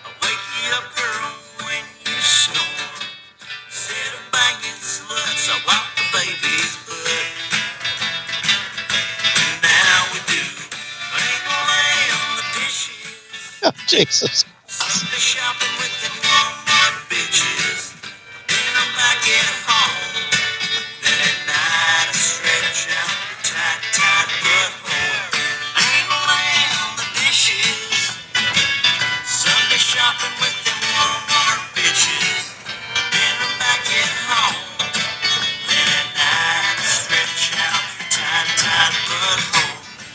Ladies and gentlemen, Wheeler Walker Jr., that's off his hit album, World War III, WW3.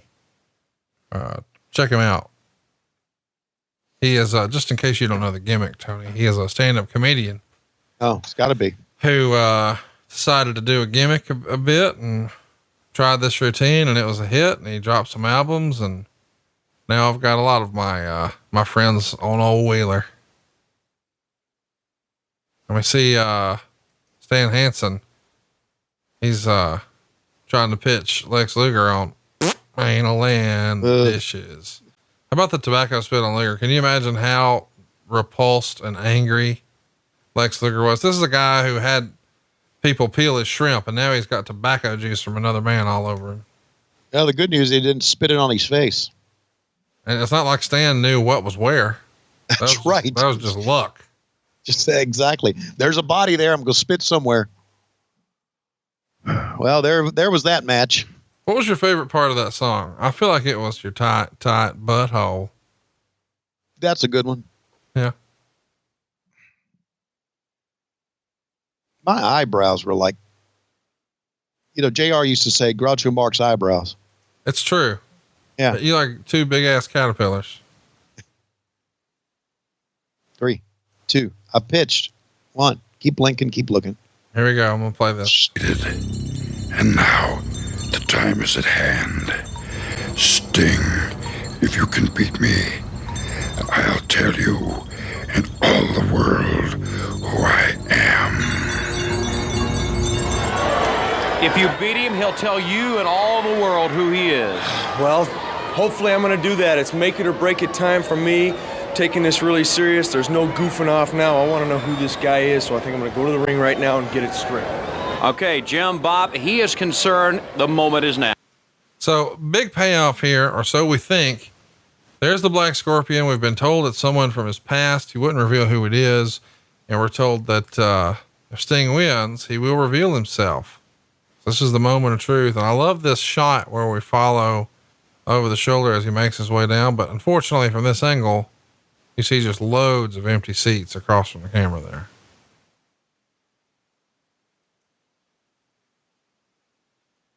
Three, two, Schiavone? Yes, you do. Thank you very much. I'm trying to.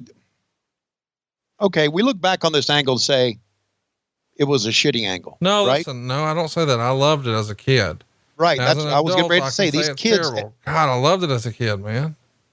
Yeah, these kids at ringside obviously love it. It's the best shit ever if you're a kid.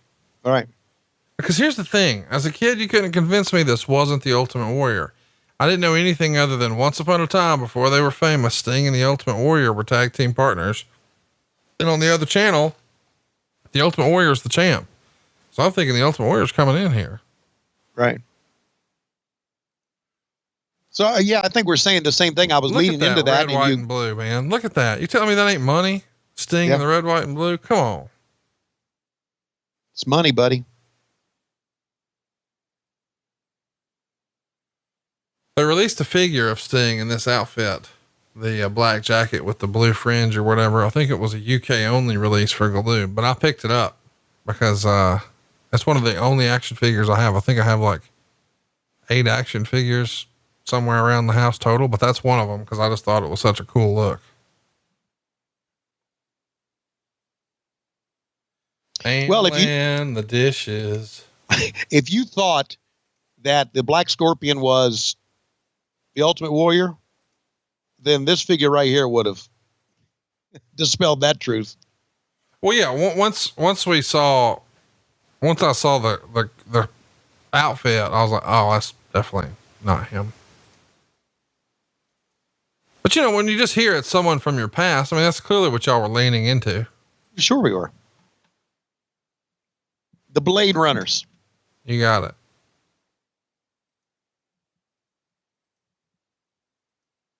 What'd you think about go shopping with them Walmart bitches? Loved it. I feel like you're going to be listening to old Wheeler later. All right, come on. Let's get this match underway.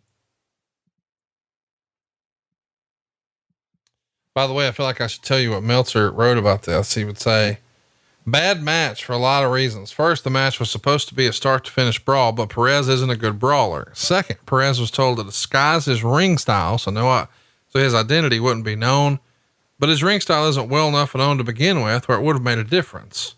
And mostly he's not versatile enough to change it up and still put it together. I'd been told ahead of time it would be Perez, and watching the match, I actually believe they had just found some other muscular guy with maybe 1 year's experience because nothing happened. Sting came off far below the level of Flair and Luger, which isn't good for the guy you're supposed to be building everything around since the heat was nowhere close to the previous match. Anyway, Sting won with a clothesline into the buckle and pin. At that point, I won't give a spoiler, but the point is, it's not what it maybe could have been. And they're not that long into this because we would see the Scorpion debut. Remember, this is September 5th when this match happens. We saw the Scorpion debut just like 10 days prior, the August 25th edition.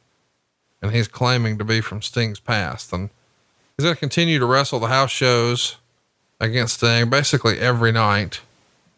And the Black Scorpion would even pick up a win the next month at the Omni over Brian Pillman.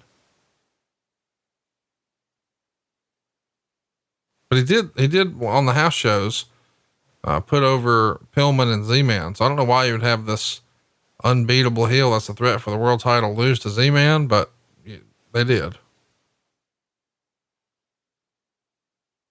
Sometimes I think that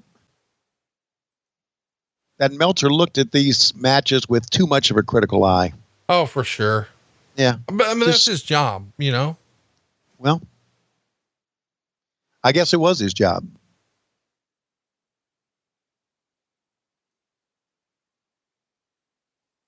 You know, I think that's really what's sapped a lot of fun from wrestling fans is everybody wants to be a critic now. And, you know, we lean into that here on the show and we give star ratings and tell what we thought, but now everybody wants to sort of armchair quarterback everything about how it could have been better. So now everybody is a business expert. Everything in wrestling could have been better. Yeah. Even the great stuff, with the exception maybe The Undertaker and Shawn Michaels. I don't know how much better that could have been, but. Well, there's somebody listening right now who could rattle off 38 things they could have did better. Oh yeah. And you know what my response to that has always been? Well, go start your own promotion. Well, no. In a way, we're saying the same thing. My response is do it. Don't talk about it. Do it. People have always talked about, hey, I want to start a wrestling podcast. Well, guess what? Conrad Thompson said, hey, I want to start a wrestling podcast. Guess what he did? He did it. He did it. He didn't just talk about it and throw it out there, say, I would do it like this. He went out and he did it. He acted on it. And now what do you have? You got yourself a big network, as Arn Anderson is now a part of it. So there. Don't just talk about it. Don't just sit behind a keyboard and say, this is what I do. Go out and do it. Act upon it. And that's what separates the doers from the bullshitters. What do you think Arn would think about anal in the dishes? He probably would laugh about it. I don't think I'm going to pitch it to him, though. I don't think so either. How's that podcast going? Good? Dude, crushed the first week. Everybody really loved it. And episode 2 just came out yesterday, and I hope people are digging it. But, it's, he's having fun. I'm having fun. Episode 1 was just sort of how he got to Crockett and, you know, his territory days, and we'll circle back and do long form profiles another time. But I just wanted to sort of catch everybody up how he got to Crockett, because I think that's where most people saw him first. And then this episode from yesterday is about leaving the NWA for the WWF. So that's a big deal too. Well, good. I'm excited, and I'm actually shocked that he is able to operate a computer. Well, I didn't say he was doing it. Yeah, I think Aaron was pushing the buttons for him. No thinking. Let me assure you, she was there. Yeah, I'm sure. She's more of a 6-man tag team partner on that show than Lois is here, you know? Oh, I get it. Wonder if Arn goes to Walmart with the Walmart bitches. Yeah. What did you think of Al Perez? It's been said that Al Perez did not want to be the Black Scorpion. He felt like it would ruin his career. Yeah, I know that story. He didn't want to do it. I guess here's my question though. What career did it ruin? Right. And what's wrong with being on top? Like you have an opportunity to work a pay-per-view main event against Sting. Right. The biggest show of the year. And you're Al Perez. Well, yeah. I mean, I hate to be that way, but yeah. Yeah. Like why not? I don't know. Sometimes I think guys come up with this stuff that they talk themselves into it, or sometimes I think other people talk them into it. You mean that they just get in their ear and tell them this will be bad for you? Yep. Hmm. You know, look, it's pretty apparent here that he's got a mask under a mask. Well, why are you giving a spoiler like that? Well, because you can see the red under the black. I can't see shit. Well, then you ain't looking. Oh, you're hurtful.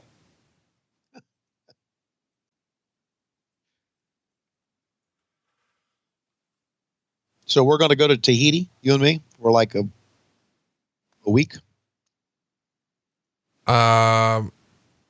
All right. I'm not opposed to it. I'm not either. Bring your credit card, buddy.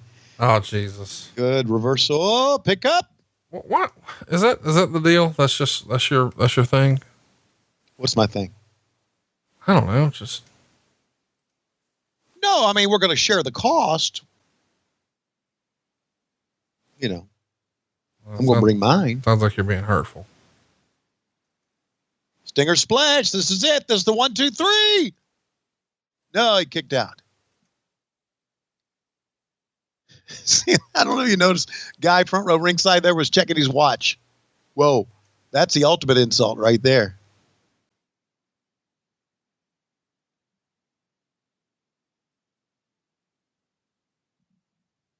What a terrible cover.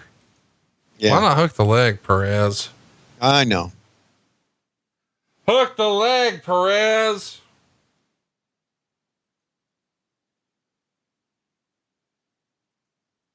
Perez was a handsome man. Yeah, he looks like Seth Rollins' dad. Yes. Exactly. Wow. Those seats, they filled them up earlier.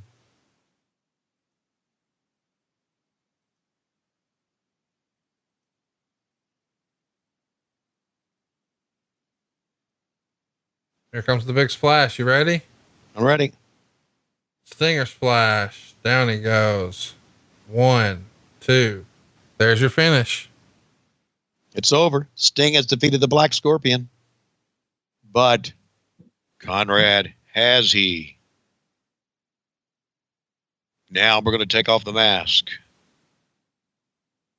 We're going to reveal who the Black Scorpion is. Oh my God, it's another mask.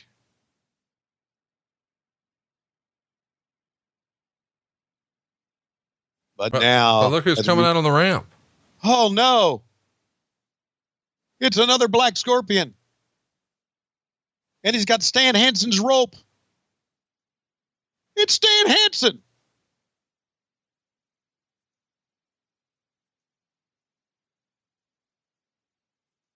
Sting did a good job reacting here.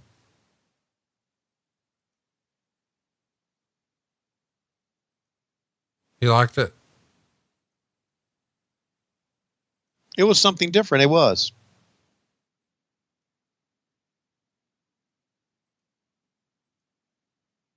And if I'm right, didn't we have the Black Scorpion's voice over the PA here?